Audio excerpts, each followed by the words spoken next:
All right, good afternoon, everyone. Welcome to the webinar, the next installment of QTS Webinar Wednesday series. Today, our topic is stopping advanced email attacks from our partners with Mimecast. Today we have guest speaker Bob Adams and Marco Albano on the line.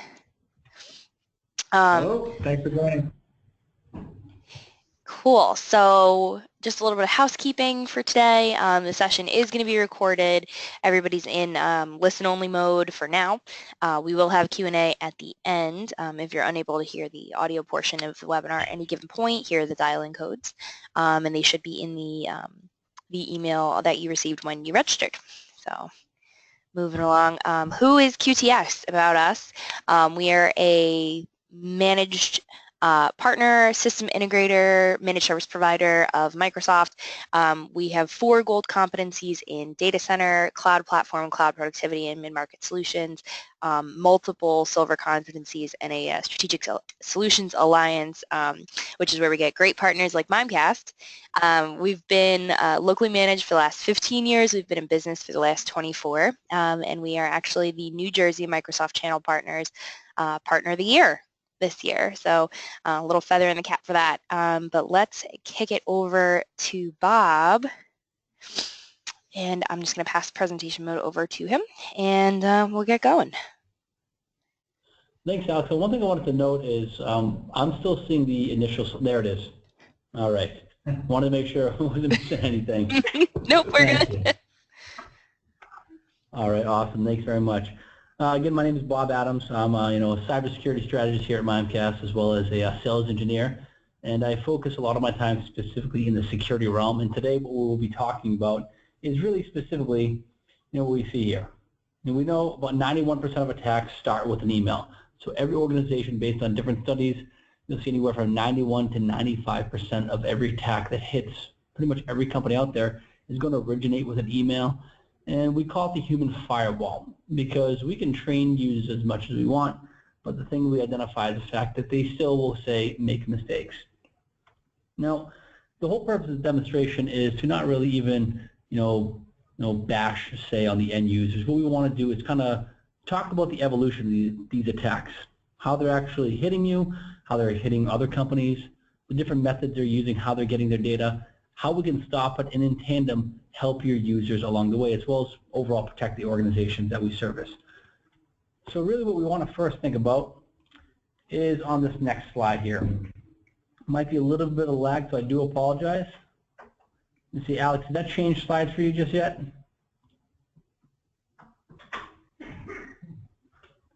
Here we go. So this year, the original phishing scam. I always ask different people what do they notice about them. And off the bat, even when I talk to friends, family, everyone recalls these messages, whether it's this email here or variation. The fact is, oh, there's spelling errors. And most commonly, people think the fact is, well, it's because they're English as a second language.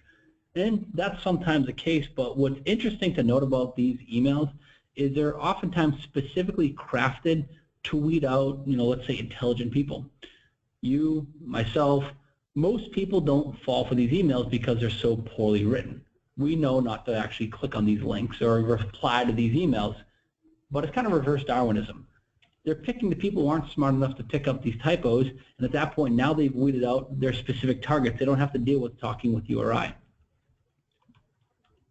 Now, even further, attack's going to go above and beyond that as well.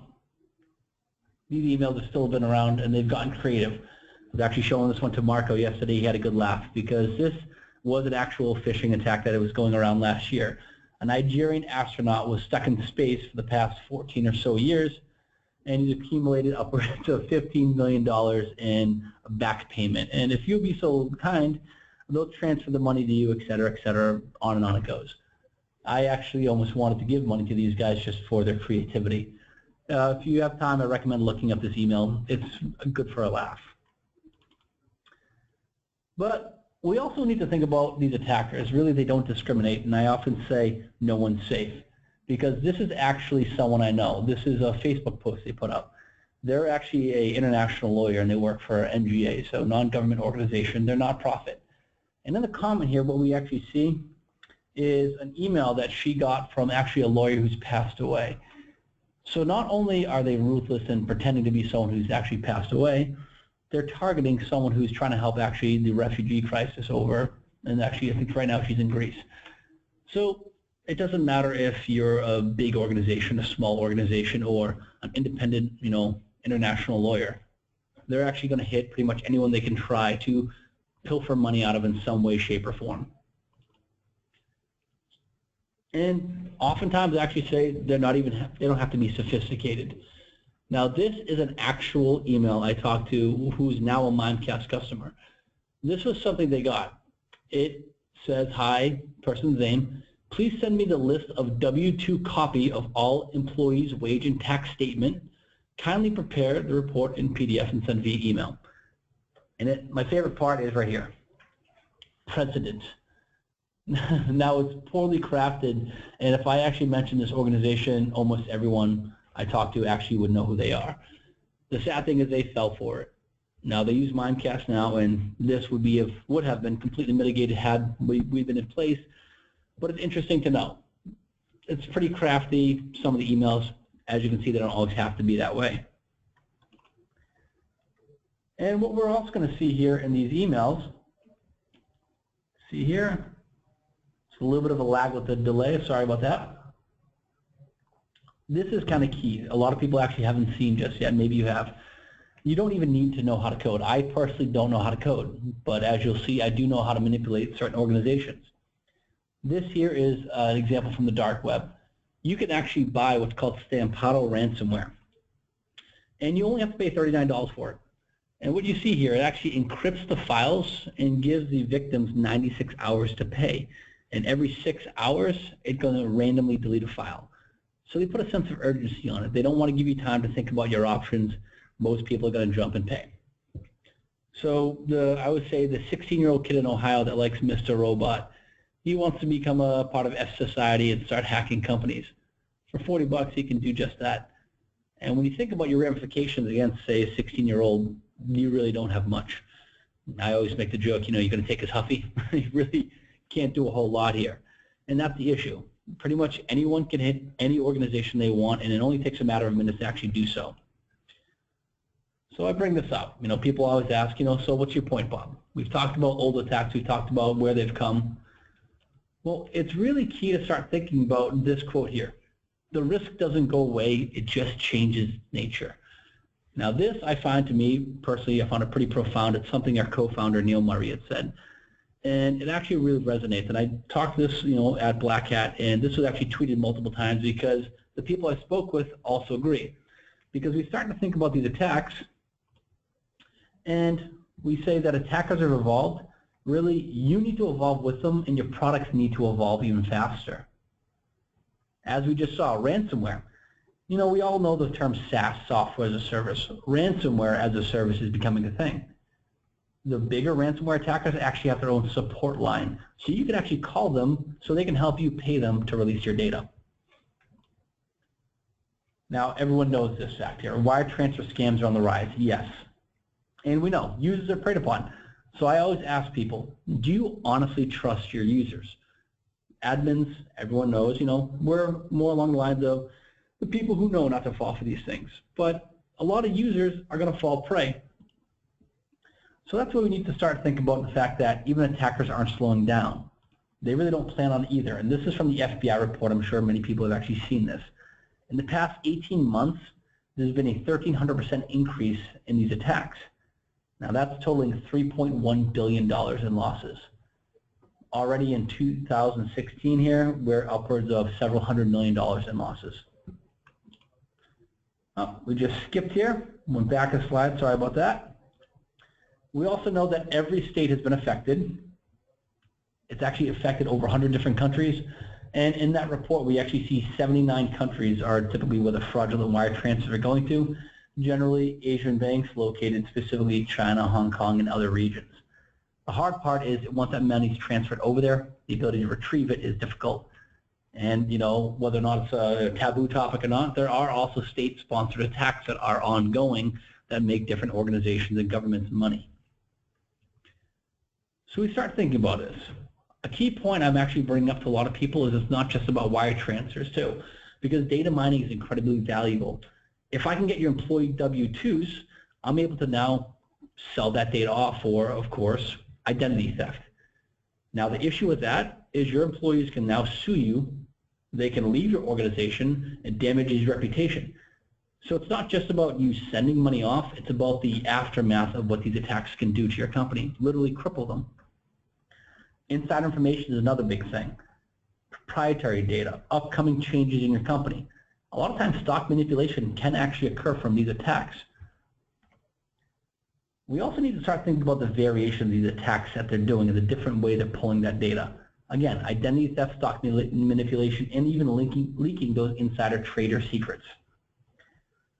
So if we continue, we need to start thinking about what your security looks like. And I like to have fun during these demonstrations. And this is just kind of a joke.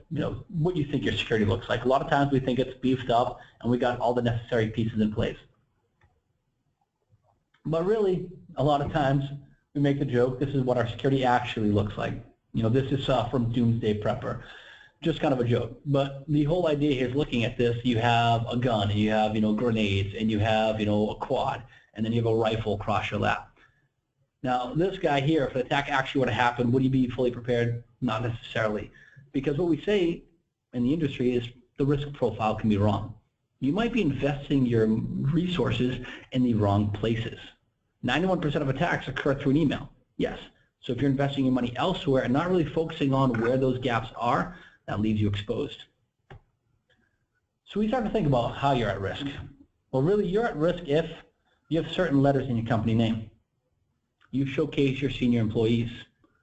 You accept resumes on your website. You have an active social presence. Now, these 4 points are pretty much every company out there, and I make this point for the obvious reason. Everyone's a target. We also think the fact that it's 2016, everyone loves to share even what they had for dinner on Facebook and Instagram and everything. Users post a lot of data that's out there for anyone to grab. And here's an example of that. I actually got this from a customer I did a demonstration for. One of the employees posted this here. They were looking forward to a company outing with the executive team next week in New Orleans. They can't wait to learn from the CEO and CFO and hear their thoughts on the company's future. Now, this is important because that employee was actually friended by what they didn't know at the time was an attacker. That attacker now knew at this outing and who would be there. So they waited and then crafted an attack. They emailed the finance team during this outage saying, I was with so-and-so at this company outing here. I can't talk right now, please complete this transfer.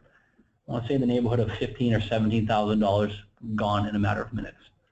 Because it's all about how you can manipulate people. And here we go, users being the weakest link. So we start looking at these. Snapchat, the big one. The other one is right there in the center. $55 million cyber heist from a Boeing aerospace parts manufacturer. Well, Snapchat sent off about 500 employee W-2s. Everyone knows Seagate. They sent off 10,000 current and former employee W-2s. Think of the ramifications that can happen to any organization, even one such as yourself. And looking at that Boeing one, the company was called FACC, I believe. I believe they were out of Austria. Now, in one day, they sent $55 million off to an attacker in a wire transfer, and that wiped out their yearly profits. Not only that, their stock price fell by double digits. The CEO got sacked just a few months ago, and the CFO was sacked earlier this year. It's crippling no matter how big the company can be. And that's where the FBI report comes into play. Again, $3.1 billion in 18 months. It's obscene. So attackers are drawn to this field of work, especially when you know that 70% of attacks lead to a secondary target. So think about, even I always go back to the original one that people think of as a target breach. It started with an HVAC contractor, wasn't even a full-time employee. And from there, it worked its way up through the target chain past their security, and at that point sold millions of credit card numbers. So it's not just your initial employee that gets hit, it's where it goes from there, because we start to think about the fact that your users are stepping stones or pivots. Now continuing here, again, we go back to that stat. According to Wired Magazine, 91% of all incidents start with a phishing threat. If you look at the Verizon data breach report, it's 95%. We're not talking a disparity of someone saying 60% of attacks and 80% here. It's upwards of 91% of every attack that's going to occur to you and your organization are going to start with an email. That's why we need to start thinking about the statistics behind it, because within a minute and 22 seconds is the median time to a first click on a link. Think of the most common attacks your users get. They're clicking on the link that quickly. Now we also start to think about the fact that 23% of these users that open these emails or the phishing messages are clicking on that link. That's about a quarter of your users. If you don't have the necessary protections in place, that's where we start to crack that human firewall, and especially crack the foundation of your cybersecurity. Now, especially with attachments, 11% of them are opening the phish and running that attachment. Now, this is from the Verizon Data Breach Report from 2013. I do have the updated statistics not at my hand, but this has actually increased because these attackers, again, are evolving, and again, that's where the products need to evolve faster. So this is where it starts to get interesting. I bring up the question, how are attackers targeting you? Well, I always want to take people through a deeper dive. I've actually done this analysis to over 100 different prospective customers of Mimecast, many of which have actually signed on, due to the information that I've presented to them. Because what I like to bring up is the fact of this quote here. People inherently want to help because really it's in our nature. And I often say the human firewall is flawed. So, of course, some of the things we know. These attacks are well researched. They're using your social presence, LinkedIn, Facebook, Twitter. I'll talk about more of that in a moment. But we also need to realize there's articles and books, a whole plethora of resources. These people are actually researching to figure out how to target you, how to target your users, who to target, and how and when. I mean, if I were an attacker, I'd have to be, well researched. If I try to do a W-2 fraud now in August, it wouldn't make sense. Obviously, those are scheduled right around tax season. Different tactics for different methods are being used. And that's where we start to think about corporate stalking. This is something I call it corporate stalking because we all know what stalking means, but it's on the corporate level. They literally will learn everything they can about you. They go to your company website. They use your social media presence. One of the key things about that is the fact that not only will they learn who your key employees are, they learn your key terminology, adds to the credibility, which we'll talk to later. It also helps me develop your speech patterns if I follow things your executives say. If I know that your executive, Robert Adams, goes by Bob Adams or Rob Adams, I now know how to craft my emails, because if I use Robbie or Bobby instead of the right nickname, that would trip someone off to know it's a fake attack, or it is an attack. Credibility is going to lead to the success of these attacks through this data. Specifically, they're going to target your leadership and high-value targets. I call them HVTs. And this is where it gets fun, because there's a lot of free tools out there. Some of the Chrome plugins we'll touch upon today. Now really, I want to take you through the actual methods that attackers are using and how they're gathering your data, some of the lesser known public information as well. Now, the initial piece, which we'll see here, is no surprise. They Google your company and they'll go to your website, and I say it's their launching pad. And as we see here, there's a tool called Email Hunter that's here to help the attackers. But on the left there, you also notice almost every company has their public profile there. I want to go to your LinkedIn, your Twitter, your YouTube. Sure. No, I always make the joke, I kind of gave up on social media when Bounty had its Facebook advertisements commercial a long time ago. When paper towels have a Facebook, I kind of give up. But that's the nature of the game. It's 2016, everyone has to be social, and I, of course, am in that same realm. And with that, your public data is out there. So when I click that button, instead of manually having to farm out your data, that does it for me. So I can see in this case, it's an example, yourcompanyinc.com. Now what it's going to give me is a list of your email addresses. I'm going to parse that data out. Not only that, it sources it for me. Those 9, 22, all those sources aren't just from your website. It's where else that address has been identified. Whether you logged into a news article with it and posted a comment. What this helps an attacker do is build a specific profile on those targets. Again, learn your interests, learn your speech patterns.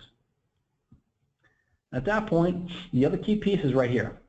I see your most common email format, generally first initial last name at yourdomain.com. Now that's just one piece. But keep in mind, your executive team is going to be found. These are just a subset of examples of different organizations in their leadership pages. Again, it's 2016. You have to have that social presence. I know who your CEO is, your CFO, your VP of Development Commercial. Now, if I know your CEO is Bob Adams, and I know your common email format is first initial last name, well, I know it's badams@yourcompanyinc.com. Literally takes me 30 seconds generally to find an executive's email address. But that's generally the likely email address. And there's another tool here called Reportive. Now that actually confirms your addresses. And again, really, we want to focus on those high value targets, and it correlates them with your social media profile if you have that linked up. In this case, I do. So when you can see I type in badams@mimecast.com, that's associated with my LinkedIn. That confirms that address that I'm guessing. I now have your picture, your social media presence. I'm going to start following you. They're going to do that for your executive staff. They'll confirm all the executive addresses, their social presence, follow them, and start building their profiles. And this is where I start to say it gets creepy, because some of the things I showed you, you may be aware of, but this website here, Free ERISA. ERISA is generally the, as far as I understand it, the financial data, especially for the investment plans for employees. And one of the things to notice, I'm using my Gmail address here. So in terms of Mimecast, well, I don't need to use my corporate account. I can use any dummy address here. And you'll notice there's about $6 million in average assets. So my ransomware for you is now $15,000. But we dig deeper. After locating your company, we're going to start looking at some of the other data. And one of the things we see in total, there's actually not $6 million, there's $46 million in assets. Instead of $15,000, I now want $75,000 to decrypt your data. Every 12 hours, that ransom is going to increase, and I'm going to periodically delete data. Remember, these attacks are aggressive. Now, what they'll look at is up here, this 5500 form. And this honestly gives out more data than I feel comfortable with, but it's required, as far as I understand, by the Department of Labor that this has to be public. Now, this is going to give me the credibility to actually lead to my attack success. Look here. I now know the name of your actual investment plan, your company 401k investment plan, Mimecast North America 401k investment plan. I know the exact name of your plan. I'm not guessing, so this adds credibility. As well as, look here on the right, your employee identification number, your business code, and on the bottom, the document signer, in this case, John McNeil. Now, John McNeil, jmcneil@yourcompanyinc.com, instantly know that address. So we start to actually look at some of the other data in this form. Your insurance company, who you're using, their employee identification number for that insurance company, as well as their contract number. Other data, all right within this form, all public, all up to date. And what I find scary, your accountant information. In this case, I put an example, Adams and Adams CPA, sure.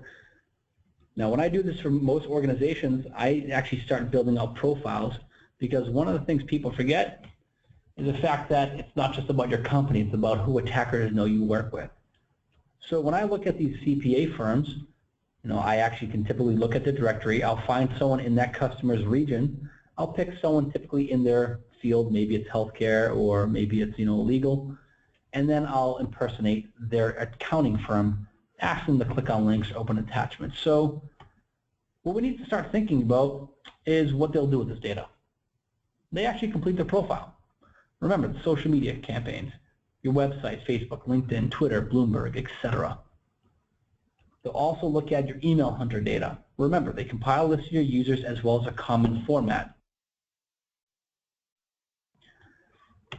They'll also look at the high value targets, executive board members, finance, HR.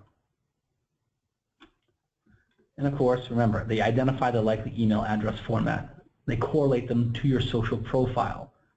Now, oftentimes I've even seen attacks where they use people's LinkedIn profiles in a fake message. Adds that credibility. So with this data parsed out, keep in mind that investment data is that kind of the missing link. We're going to map out the general information and then really add that heavy hitting data. At that point, I honestly say it sounds arrogant, but it takes me more time to reorganize or order your data than to actually get it. I can actually get all that information in about 8 minutes, and it takes me maybe 10 minutes to actually organize it into an attack. Now, luckily for Mimecast, I always say is I'm one of the good guys, I'm on the good side, but attackers aren't. I spend about 15 minutes doing this. Attackers will spend hours and more organizing this information, and this is just an example of the template I use. So just with that 15 minutes worth of data mining, we have to ask ourselves, are we ready for when they commence the attack? Because they're going to email your careers address or HR with a resume doc. Most websites have a careers page or an address for me to submit a resume. careers@yourdomain.com, HR@yourdomain.com. Yeah, they'll send a link to finance or executive team referencing maybe your employee identification number and other details asking for them to confirm the terms and conditions. Sure. Credibility is going to lead to the success of these attacks. It's a key theme I bring up. Remember, wire transfers are still huge. If I have credibility in my email and I can actually get finance to send me a wire transfer, I'm in and out. If I'm overseas, you're not likely getting that money back. And remember, your users are that weakest link. I'm going to identify upcoming social events that employees are going to be at. I'm going to use that details.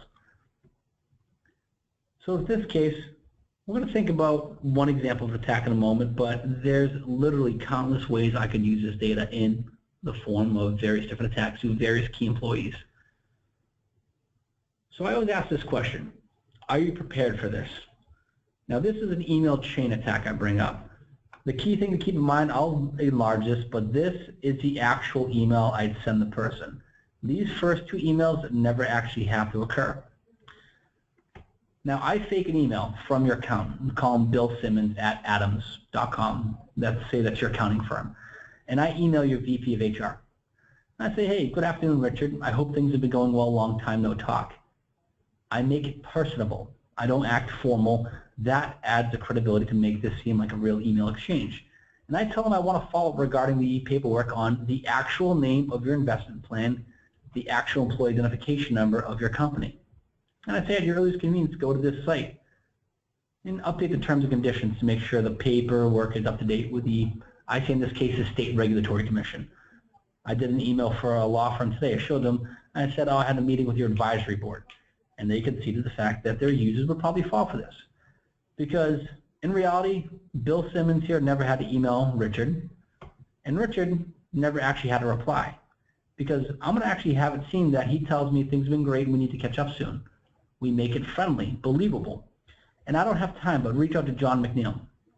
And I say, John, please follow the paperwork or steps outlined by Bill to make sure we're up to date on our paperwork here. Now, keep in mind, I never actually had to email Richard, and Richard never replied. Now, when I actually email John McNeil, I actually tell him I spoke with Richard, who he knows is VP, and I say, see the email below. Now, a lot of companies try to bypass these phishing threats by having an authorization process in place. Here's your authorization right here. The likelihood that John McNeil here clicks on that link, because I know he's assigning your 401k document, it's pretty high. Maybe I ask him to open an attachment and confirm the paperwork's correct. Or send me the latest executive W-2 so I can make sure everything's accurate. But also look here. I can slightly malform domains. I did it visible here so it says ADARNS. It looks like adams.com, but it doesn't have to be. Now that could actually still say adams.com. The back-end link is where users are often not seeing. You might try to teach them the hover-click method, but are they really going to see that slight change? Unlikely. So this is where we start to think about one thing. It pays to be cautious. It costs to be ignorant. Because this is an actual email one of my colleagues here at Mimecast got from some of the people we work with. Now I built this slide deck out a few weeks ago, and the day before I presented at Black Hat using some of these slides, this email came in. So it's interesting to see the email I actually created just out of my own imagination isn't far off from the truth. Because this guy Bob is an auditor that's actually working with Mimecast. This is a legit email. And it actually tells my colleague, her name's Nicole, actually I blocked it out here. But it's the fact that I'm going to be sending you this information, I need you to confirm, etc., etc. It looked fake beyond fake to me. I actually wanted the header information, I looked at it, we actually reached out to our CISO. Turns out it actually was legit. Now, most users aren't going to pick up on these things. They're going to open the attachment and click on links, provide their social security number. It pays to be cautious. It costs to be ignorant. That's something to really keep in mind. So we start thinking about this. One of my colleagues, the VP of our product marketing, named Julian Martin. These are invites he's gotten in emails to add people to his LinkedIn. But when he tries to go to their sites, a lot of times the profiles can't be displayed because they're fake. Remember, they're going to follow your social presence. Julian Martin here, he's one of our VPs. He's a high value target. He's aware of these people, so he's checking them before he's taking any action. So we go further. Now we need to start thinking about how we're going to stop these threats. The first thing is malicious URLs. These attackers are, important to really identify what they're doing, because endpoint protection is a must. Yes, you need your desktop security, but what about when people are outside your firewall? Again, I always say this is where the human firewall starts to actually expose its flaws. At the Mimecast gateway, we fully index all readable text, but what we're looking at specifically are URLs in this case, and we rewrite every URL at the gateway. We will check them to see are they known bad sites, and that was effective a few years ago, but by rewriting every link at the gateway, we're ensuring every single time you click on the link you have the necessary protection in place. We're checking against known bad sites, yes. We also follow redirects, because attackers use round-robin DNS and redirects. We follow it down a rabbit hole.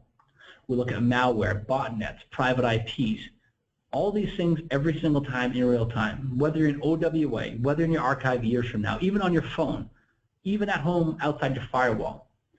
If it's a safe link, you get redirected. You don't know anything happened. If it's a malicious link, well, not only are we protecting your users, we have dynamic user awareness. Think before you click. Because it wasn't a Chase site. Chase didn't even send you that email. You need to learn how to recognize these phishing emails. Now, ideally you choose exit. We hope users would do that, but initially we know they're going to brute force their way through things and accept risk and continue. But for the admins, the best part, they don't realize everything they do is logged. So not only are you going to see that Bob Adams clicked on this link and Bob Adams is told is malicious, if Bob Adams accepts risk and continue, we're still blocking him, still trying to educate them along the way. So for you, the admins, if you want email triggered alerts when a bad link is clicked, absolutely. Know exactly when users made these mistakes. So not only are we protecting users, we're dynamically training them along the way, and that's hard to find. We're tracking the behavior with metrics so you can see it, and also think about it externally. Send emails inbound to your users with your own unique URLs and track their behavior through your own campaigns. Now it really becomes multifunctional. But that's 1/3 of the protection. We also have attachment sandboxing. We actually spin up a virtual environment and drop attachments in this virtual environment. Everything's emulated down to the system CPU. That file syncs it's on a user workstation. We accelerate the system clock a matter of days in just a few seconds.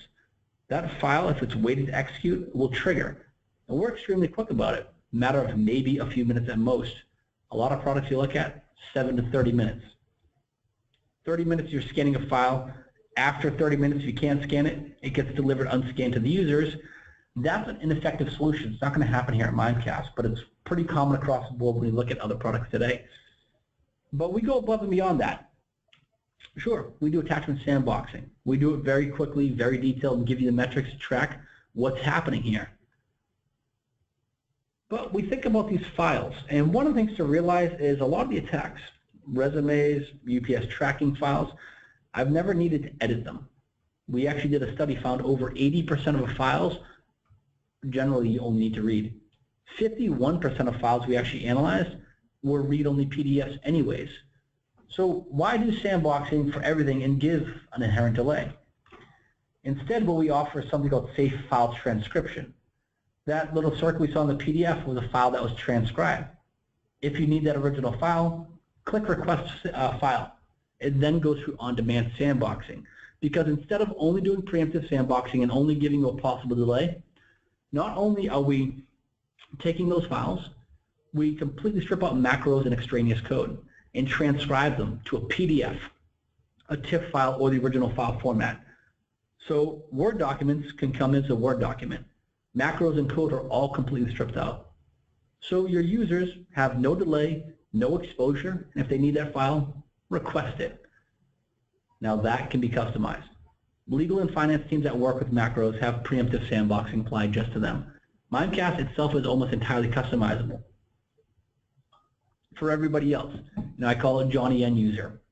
Have save file transcription applying to him. That way, either way, across the board, files are delivered as they should be to your users, both quickly as well as completely safely. Now keep in mind, if a file is unsafe, we are going to block it, and keep in mind, again, we're educating the user as to what happened here. We're building user awareness at every stage, which we'll talk about in a moment. Let's talk about malwareless attacks. As you saw, that data I gathered, I don't need to be a coder or a hacker, but I can easily manipulate people. Business email compromises or whaling threats are very common nowadays, and this is something that happened to Mimecast last year. July 29th, our controller at the time got an email from our CFO, Peter Campbell, asking for a wire transfer. Simplicity here. And they actually replied back asking about NASDAQ because we actually hadn't even gone public yet. So this is problematic. We actually replied back to an attacker who then replies back saying, no, find the attack's wiring instructions. Now, he said this ought to have been sent yesterday. Peter Campbell would never say that. That's not his verbiage. That's where they slipped up. The controller forwarded off to the CFO, who confirmed it was a scam. We didn't fall for it, but we could have. So let's examine this attack closer and how we could prevent it. We say by fixing that human firewall. Because let's look first. Why would Peter Campbell be sending an email inbound? He's an internal user. We check against your AD, so we'll stop those emails. We'll look at things like the common keywords, wire transfers and wire payments and W-2s. We're going to look at other things. We already prevent spoofing every domain. That's a default policy in Mimecast. But when they slightly malform your domain, look closely here. Not Mimecast, but Mimecast. That looks a lot like Mimecast. That's going to trip users up. We'll catch that. And on top of that, we want to also examine the domain age. Because how often do you work with new domains? It happened on July 29th, and that's the same day that domain was registered. So what we're offering is dynamic protection against these threats. We're looking at newly observed domains, the internal names. How close to your domain is it? Proximity matching on your own. A common dictionary of terms. We just added today the ability to check for reply to addresses if it differs from the header field. That's a common tactic attackers are using. So you'll set a threshold like a spam score. If two of these are met, hold it or bounce it for different teams to review. Tag it in a number of ways, even notify different security teams as well as the intended recipient. At this point, we're educating users because now we know what to warn them to be cautious of. So what I bring up is these 4 points, is the fact that simplicity, credibility, psychology, and urgency are going to lead to the success of these attacks because the emails don't go into much detail. They're quicker to the point that they need a wire transfer, I need the W-2s, click this link or open the attachment. The public information they've gathered gives the attackers credible data to really leverage these users. They're leveraging manipulation tactics. People inherently want to help. If you get an email from an upper level executive, you're going to jump at the chance to actually help them out. And they need it done now because they're unavailable to discuss. I'm in a meeting. I can't talk. I'm at the outing. So we need to start thinking about how we can help fix your human firewalls. And I know I've been talking for a while. Don't worry. We're almost done. We start thinking about, again, Mimecast and our unified protection. Not just with URLs or attachments and impersonation, but the users themselves. We're training them because we start thinking about the overall diagram, the fact that 91% of attacks, I've said it a couple of times, occur through an email. We actually did a study. We found over 65% of IT professionals agree that they are unprepared for these phishing attacks. Now, 31% of them have actually reported close to $1 million or more in losses. So we start to think about threat intelligence. Now, in this case, threat intelligence services such as Mimecast. Reputation checks rely on, in our case, over 21 billion emails we're looking at. Emails come inbound, and the first step is URL protection. Again, rewrite every URL and check them every single time those links are clicked on. We want to make sure you're protected across every user device. While also making sure attachment protection gives you the safe file conversion, not just the sandboxing only. We give you 0-hour threat protection and detection. that sandboxing is key. No other sandboxing I've evaluated actually compares. I also want to look at Impersonation Protect.